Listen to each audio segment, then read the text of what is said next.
In rising to speak today to our bill to recognise foreign marriages, I'm coming from the perspective that it is the least that we can do in this ongoing debate that we're having in Australia about legalising and allowing same-sex and equal marriage. The least we can do. We have other countries in the world that have moved on where Australia has not been able to so far. We've had such a debate over so many years in parliaments. I know the Greens have had bills in our parliament to be legislating for equal marriage since Bob Brown first arrived in the Senate here. It's well over a decade. And in the time that I've been here in this parliament, in 18 months, I don't know, I think I've spoken on equal marriage probably the maximum number of times I've spoken on any issue. So it's something that we are getting there. We know that we've got the majority of the Australian community. In fact, we're told we've got the majority of Australian parliamentarians who are now in favour of equal marriage. But we are stymied. We are roadblocked. We don't seem to be able to sort of take that step and actually celebrate marriage between same-sex attracted couples. So our bill today is saying, well, the very least we can do is to recognise the marriages that have become law in other countries where they have had the debate and they have moved forward. And there are so many countries in the world now that is the case. We have got the situations we know where we had the change of law quite recently in Ireland, the change of law quite recently in the US. It's not very many years ago back we had the change of legislation and the recognition of same-sex marriage in the UK, and so close to home in New Zealand. People now, Australians have to have, and our Australian laws need to acknowledge that people who get married in these countries and many others, they are legally married. And so when they come to Australia, their marriages should be recognised. Of course, as the speakers before me have acknowledged, including when Senator Sims starting this debate, this has all come to a head in recent times because of the tragic circumstances in South Australia with Mr Marco Bulmer-Rizzi after his husband died, David died last month. And it just brought to a head how not just absurd, but the consequences can be so harmful and so hurtful when people who have been married in other countries come to Australia and then find their marriages aren't recognised. And I think that in considering this legislation today, what we're calling upon the government to do, and all members of parliament to do, saying, well, even if we can't quite get to the stage of accepting a change in Australian law as yet, to be legalising equal marriage, at least have some courage to take action to be legalising these foreign marriages. It's courage, by having courage to do this, it's going to be something that in fact will be accepted and will be celebrated by the majority of the Australian community. And I think that celebration and acceptance is a reflection, and why we continue to be having these debates is because of the importance of marriage in our society. And I know that's where the fundamental controversy arrives, because yes, in changing to legalise equal marriage, it is a change. It is a change so that it's not just heterosexual couples, it's not just a man and a woman who are able to get married, but yes, it does allow allow a man to marry a man, a woman to marry a woman, and somebody who is gender diverse and gender fluid and doesn't want to fit into that binary element of their gender, for them to marry anybody they like. Yes, this in some ways that will mean a change to how we have traditionally seen marriage. But we have seen change in what's a legally accepted marriage before. I mean, it used to be that we had situations where people of different races weren't permitted to marry.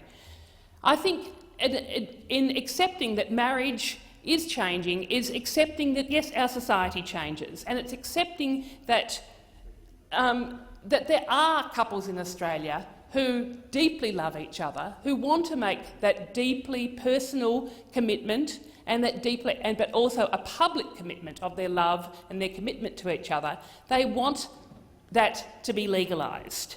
And they want to be considered the same, to have the same respect, the same recognition, to not be discriminated against like every other couple in Australia.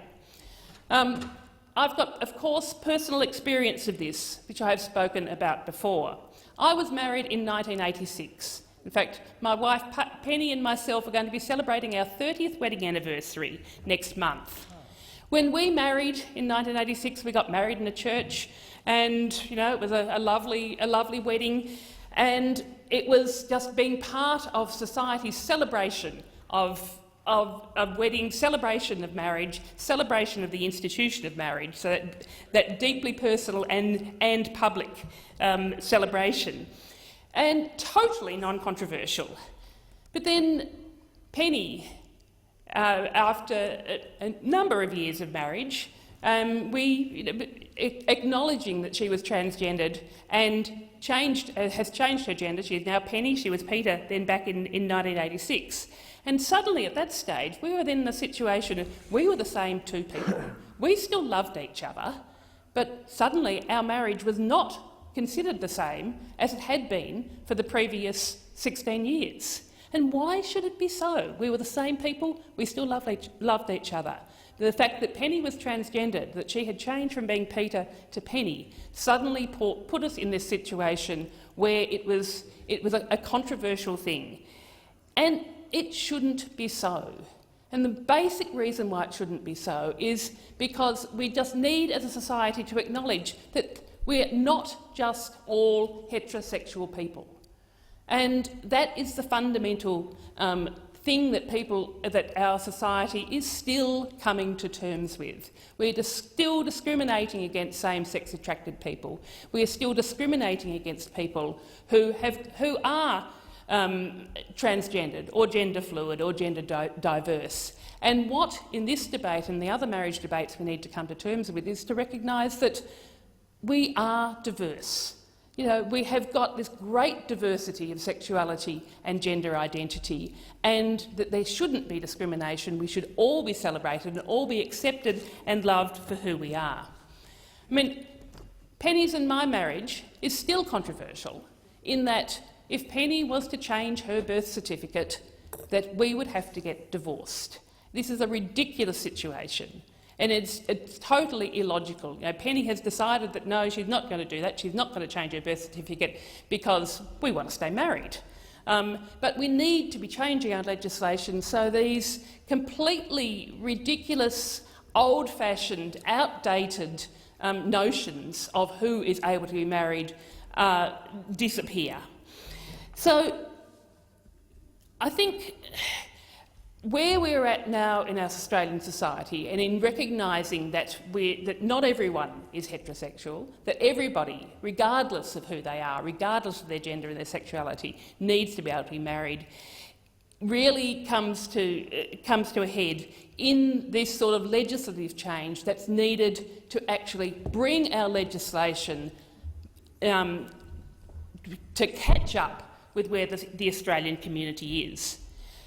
As I mentioned before, we are now in a situation where clearly we have a majority of the Australian community support same-sex marriage, who would think that the issues of Australia acknowledging the foreign marriages of people married overseas should be a complete no-brainer. There should not be any discussion about it at all. It's certainly not controversial about young people, amongst young people, and I've been struck over the last couple of years of just the total acceptance of same-sex relationships and the total acceptance of gender diversity amongst young people. The number of same-sex attracted young people I know who have been getting engaged, and they have engagement parties, they have great celebrations and declaring their love and saying, yes, we intend to get married. They are engaged. They don't know how long they're going to have to stay engaged before they're going to be able to be married in Australia, but they are saying, this is who we are. we intend to get married and are waiting for the law to catch up. And so this legislation that we have before us today is just a small way, the beginnings of the law catching up. In response, we had the contribution from Senator Fawcett, who was expressing concern that people would essentially go country shopping for their marriage. So these same-sex attracted couples who are being engaged in Australia would go off, and whether they go off to New Zealand, whether they go off to the UK, whether they, if they're able to, get married in the British consulate, and that this was a concern. For me, I think it's actually acknowledging the power of their love and the deep commitment that they have, that if they are going to take that effort to actually go to an overseas country to get married, I say good on them. In fact, I'm told that New Zealand's very nice at this time of year, and that the New Zealand wedding industry is doing very well out of the Australian couples who are travelling to New Zealand to get married. And they're having legal marriages there in New Zealand, which should be recognised back here in Australia. I've actually recently been invited to a pre-marriage party of friends of mine, one of whom is an Australian who has been living in the UK for a number of years, and he is getting married to his husband in the UK later this year. He would dearly like to have been able to get married in Australia. Most of his friends and family are in Australia, but no, he's getting married. They're getting married in the UK. But I've got my wedding invitation, or effectively my wedding invitation, to come to their pre-marriage party in Australia. It's just we have got such a social acceptance of people who are same-sex attracted and transgender and gender-diverse people marrying in Australia. There is such social acceptance of it that here in this parliament we need to be reflecting that. It's a ridiculous situation that our parliament are so behind, so stuck in the last century. We need to be moving into the 21st century and catching up with the attitudes of the vast majority of Australians. And particularly, returning to the issue of recognition of foreign marriage, it is such a ridiculous situation, and such potentially, as we saw with the tragic case in South Australia, such a hurtful situation that foreign marriages are recognised in Victoria, New South Wales, Queensland and Tasmania, but not South Australia, Western Australia, the ACT and the Northern Territory. It just makes a mockery of our laws relating to this issue that that's the case, and it shows the importance as to why something like marriage should be legislated at a national level so that we can have uniform laws, because it doesn't make any difference as to whether you're in South Australia or whether you're in Victoria. It's ridiculous that if you travel between those two states that you've got such a change in the status of your relationship. It's ridiculous, it can be so hurtful, and it's just totally confusing. And basically, it's fundamentally saying in the states where those foreign marriages aren't recognised that it's discrimination. It is discrimination through and through. It's basically saying that people in the states where their marriages aren't recognised, we are saying your marriage, your relationship is not as significant, is not as important as other people's relationships. So the Greens' position, of course, is that we want to see equal marriage recognised as soon as possible. But in the meantime, this legislation is one small step forward. I must note, with relation to this legislation, which has been on the notice paper for quite a few years, it was drafted at a time when the issues of transgendered people weren't as much in the spotlight as they are now. And so the concepts of people who are transgendered, who maybe don't fit into either gender, are not reflected in this legislation. That is something that we feel. I think it's unlikely that we're going to be bringing this legislation to a vote today, but at a later stage, I think that we would intend to amend this legislation to make sure that it does account for equal marriage, not just the same-sex marriage. So, look, the Greens have got the courage. We have had the courage for years and years to be putting this on the agenda. Every time we have had a debate about equal marriage in any parliament in Australia, every Green, every vote, every time, we have been supporting the idea of equal marriage and having our parliaments and having our legislation catching up with the community. So we are very much commending this legislation to the Senate today. We see that it is a small step forward that will really make a huge difference and would be a small step forward towards the time when we know that we can be celebrating the love between two people, regardless of their gender, regardless of their sexuality, that we can be celebrating ending discrimination against same-sex attracted people and transgendered people, and that we can be celebrating that end of that discrimination and that everybody being treated and being valued for who they are. Thank you very much.